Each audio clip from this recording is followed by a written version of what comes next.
Wherever you are in our beautiful world. Welcome to Healing in Ways You Never Thought Possible with myself, Dr. Dolores Fazzino, nurse practitioner, medical intuitive, and energy whisperer. I'm very excited today because we are continuing with our Miraculous healing series, and where we're interviewing different people who've had amazing healing stories, whether it is from a physical, mental, emotional, and or dimensional and spiritual wounding that has been healed. And, so often we are caught up in our world and we might be feeling stuck or maybe lost and are wanting some answers. So please enjoy what you're going to hear today. And I'm going to welcome our guest, and I'm going to introduce her to you. Our guest today is the lovely Jenny Kennedy from New Zealand. So she's way across the pond for those of us who are in the States. But let me introduce her for you. Jenny Kennedy was diagnosed with incurable stage 3C ovarian cancer in 2012. Determined to find a way to heal herself, she embarked on a journey within to find the answers. In her journey back to wellness, she covered 6 steps to healing, which she calls Heal-U. Jenny is an intuitive healer, past life regressionist, speaker, and author. One thing to know about Jenny is as she is speaking and channeling information, whether for one person or many people simultaneously, she is clearing blocked energy. She's going to share her personal experience of scientific evidence affecting the body when releasing suppressed emotions and changing beliefs and uncovering beliefs that are no longer useful. Jenny's insight and knowledge are compassionately conveyed to bring about healing at a cellular level, and some of Jenny's clients have been virtually instantly healed. So I give a warm welcome from Healing in Ways You Never Thought Possible to Jenny Kennedy. Hi, Jenny. How's it going? And welcome. Thank you so much, Dolores, and thank you for having me here today. I'm very honoured to be speaking with you and sharing these wonderful stories of miraculous healings. So, everybody has their story, and would you be so kind to share your story, what actually happened from the time you got diagnosed and everything that you were experiencing? Well, it came totally out of the blue for me. I wasn't sick. I noticed a slight lump down in my lower abdominal region. And so I made an appointment to go and see the doctor. And the first alarm bells, I suppose, were when her reaction, when she felt that lump. She actually went rushing out of the room and said, "Just a minute, I've got to go and set some wheels in motion." When she came back, I said to her, "Could this be serious?" And she nodded her head and said yes. But like most people, because I felt healthy and well on the outside, I didn't really believe it. I just thought, it's just a fibroid or something like that. And she ran some tests, and then she'd left a message on my answer phone inviting me to come into the surgery at the end of the day and to bring a support person with me. And still, the realization wasn't there for me. And it wasn't till she said these words to me, "I am so sorry you have incurable cancer," that my body just completely shut down. I couldn't walk, I couldn't talk, I didn't hear another thing that she said. And it wasn't till sometimes later that the realization was, well, if those words had created that reaction in my body instantaneously, what words had actually created some other sort of, blockage or whatever in my body? And so I went into this place of being really terrified, and it was on the 10th morning, and at that time between waking and sleeping, when it was like a voice inside my head just said, "You are healed." But what happened was my body just completely let go. It's like my body believed it. It was palpable throughout. And what I came to understand, because I thought this is kind of weird, was that because I'm an intuitive, I've been an intuitive healer for 10 years, so I have a very highly developed intuition. And what happens when we're facing a life or death situation, the logical thinking part of the brain can be overridden by the intuitive knowing. And also between sleeping and waking, the brain waves are in a theta state of consciousness, and that's where it's really easy to reprogram the subconscious. So I kind of had two things at play there, that my intuition kicking in and my brainwaves being in a theta state of consciousness. So that's my first step to healing in my HEAL-U, the acronym I use, and that is to have hope and turn that hope into belief. And so then the word got around in my town, and one of my friends came to visit me and said to me, "Oh, I know someone who's just been diagnosed with what you've been diagnosed. And she's had her first chemo, but she died." And immediately you can imagine my reaction when I heard those words. Yeah. But she did me a big favour, because from then on I decided to only surround myself with people who believed that I could heal. So that's the E in the HEAL-U. Surround yourself with people who will encourage you and support you. And so now I had this belief, but I still didn't know what I was going to do next. So I went into meditation, and I was actually taken straight into the tumour, and it spoke to me, and it said, "Well, you look good, you feel good, Jenny," because I did. But this tumour is coming from the inside out. The healing needs to come from the inside, because, obviously the medical people couldn't do anything for me except chemo and major surgery. I had major surgery to give me a few more months to live. And so, yep, okay, I'd uncovered this, that I had to go within, but I still didn't know how I was going to do that. So I called up a really dear friend who'd done a lot of training that I'd done, and I said to her, "Would you just sit with me while I go into meditation?" And just by setting that intent to be led to the root cause, it was like a miracle in the moment.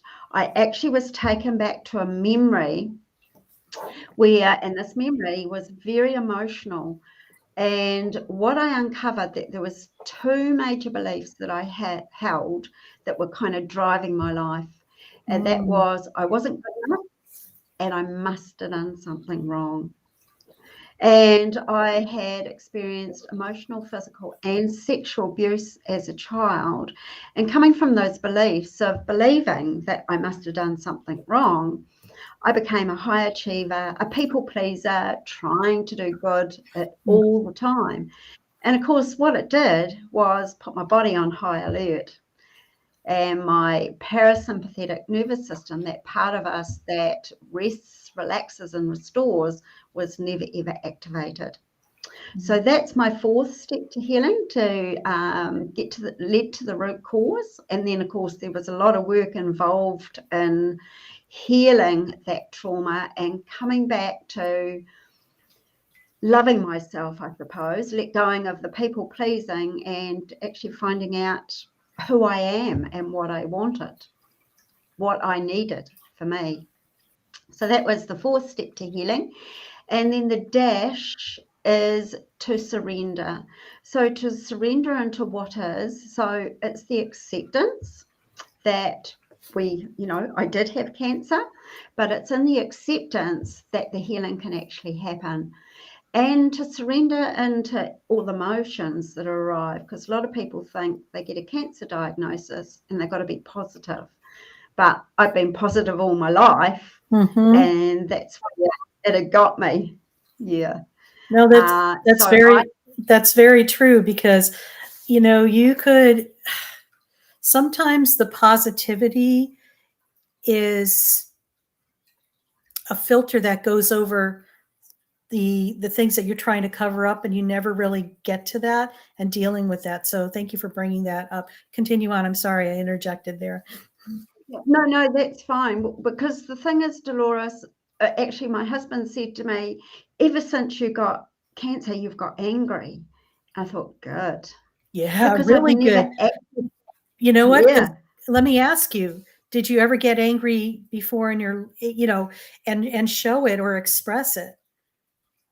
I didn't think I was an angry person. In fact, Yeah. someone said to me, I can't believe you got cancer because you're so nice. And I was saying to myself, yeah, that's why I got it. So the anger, someone would say something or do something and I'd connect with the anger. But from my past programming, I couldn't give myself permission to actually feel it and express Experience it, it. So yeah. of course, walked it straight down. Well, and I think sometimes when we are in our family groups and society in general, it's like we're not allowed to express these things because it isn't nice, or what will everybody think? And emotions have been given such a bad rap historically in our culture. I know here in the United States it's that way, and I'm sure you're in a different part of the world and it's maybe the same or a different. It's like we get themes and variations. But the point I'm making is that everybody has been told that being emotional is, especially angry, is a bad thing. And I have to remind people sometimes it's just emotions, they're expressions. We label them good or bad, they're all just experiences. So it's so important, I agree with you, to experience your emotions no matter what we label them as good, bad, or indifferent. That's exactly right. And the thing is, say for anger, for example, what a healthy way is to actually recognize that we're feeling angry, but then what are we going to do about it? And that's where we find our power and speak our truth about it. So a lot of people think anger is when they're yelling and screaming, or I get angry and then I punch someone. That's not a healthy way to deal with anger, and so many of us aren't taught how to actually deal with anger. So anger, as you Totally say, agree. there's no good or bad emotions. Yeah. So that was a big learning for me, is to connect with the body, feel the emotion in the body. So I am feeling angry. Someone's crossing my boundaries. I'm saying yes, but really I want to say no. And then once we've felt it in the body, then coming up and expressing it. What do I need to do about this anger in a loving way? But at the beginning, when I first accessed that anger, which the cancer diagnosis allowed me to do, I was a bit over the top, and my poor old husband, he obviously wore it because he's the closest to me. But it wasn't until I started to, get the skills to actually stay in my power and express in a loving way what was, why I was feeling that anger. Yeah. I'm sorry. I said, what a beautiful story, and just a reminder how important it is to be in touch with your physical body and listen to it, because it really has everything we need. And kudos to you for embracing that and moving forward with that.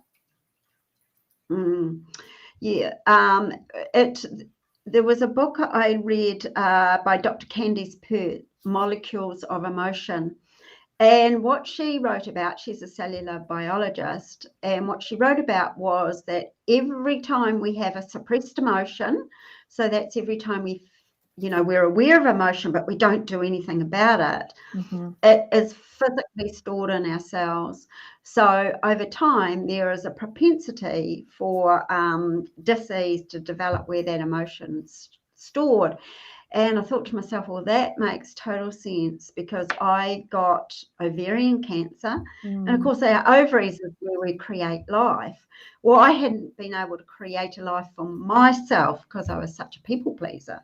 Just put everybody else needs before myself.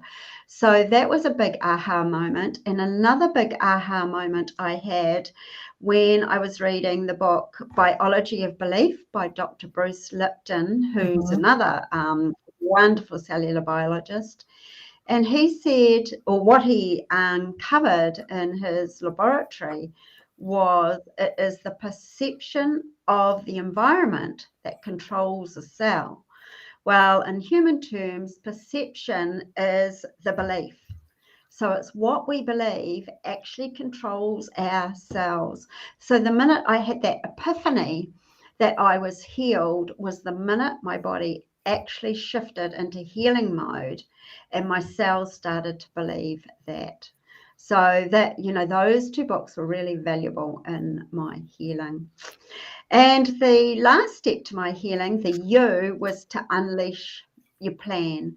So for me, I had major surgery. I had a third of the chemotherapy that was recommended just to give me a few more months to live till my intuition had told me I'd had enough. I did Qigong, I did yoga, I walked in nature, I danced, I surrounded myself with positive people. But some of that, because I was really, really ill. So the Qigong, I was just using my visualization skills. I was just lying down and visualizing doing it. So, it wasn't like I was well enough to do these things all the time. But the mind is so powerful when we imagine it. It's Absolutely. like Absolutely. Yeah. Wow. Yeah. And so, they were, said I had no evidence of disease after 6 months. And I was living in a different part of New Zealand at the time, and I shifted to the North Island. I was in the South Island, so I had to change my medical team. And I went to a new gynecologist because I'd chosen not to have any more blood tests because they said all they could do is give me more chemo, and I wasn't going to have any more chemo. Yeah. And the new gynecologist said to me, "Oh, we need to get some more blood tests." And I said, "Oh, I thought it would have been written in my notes. I don't want any more blood tests." And he overrode me and said, No, we need to get some more blood tests. And I said, "I don't want any." He said, "No, I need to know where you're at."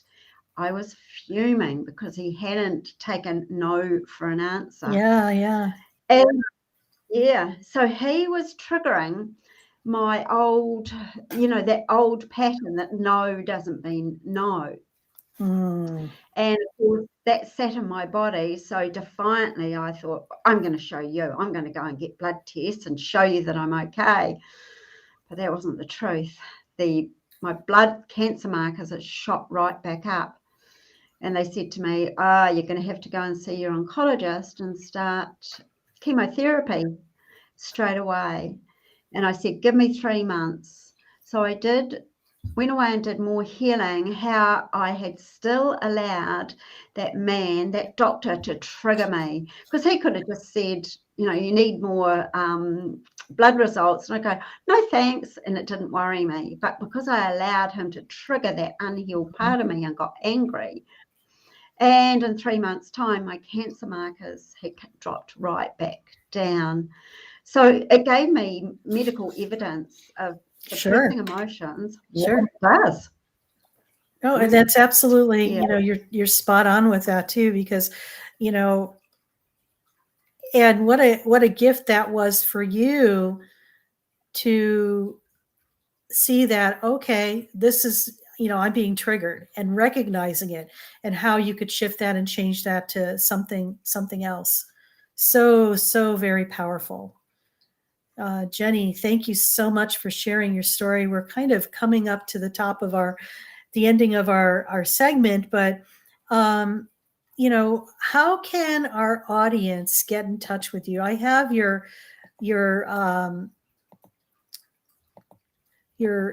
website that I'm going to just add here. It's at the bottom of our pictures, our lovely pictures of ourselves. This is your website. Tell us more about how the audience can get in touch with you if they'd like to work with you or find out more about you. Well, definitely they can go to my website, and there's a list of all my services there. And there's also workshops that I offer, and there's private one-on-one workshops. But from a prayer or an intent that I could find a way to heal many people at once to keep the price point really low, I was shown a way to do this, and I've just had my first group healing last week, and I'll be doing that every month. So people are welcome to join me for that, which is just $25 New Zealand, which is approximately $15.50 US. And that is when I go into the group consciousness and channel through the healing, and that is in past lives and generational trauma, present day trauma, soul's trauma that I bring through the healing. And we had our first one, as I say, last week, and it was very, very powerful. I got some wonderful feedback. So our listeners, anyone listening today who would like to join that, please reach out and I will gift you a spot on that, on our next group healing, which will be in New Zealand time, Friday, 19th of May. So that will be Thursday, 18th of May at 4 p.m. US Pacific time. Jenny, so just email me and put in the healing free gift from Dolores. And Jenny, thank you for that. And, you know, any parting words or advice that you'd like to share with the audience?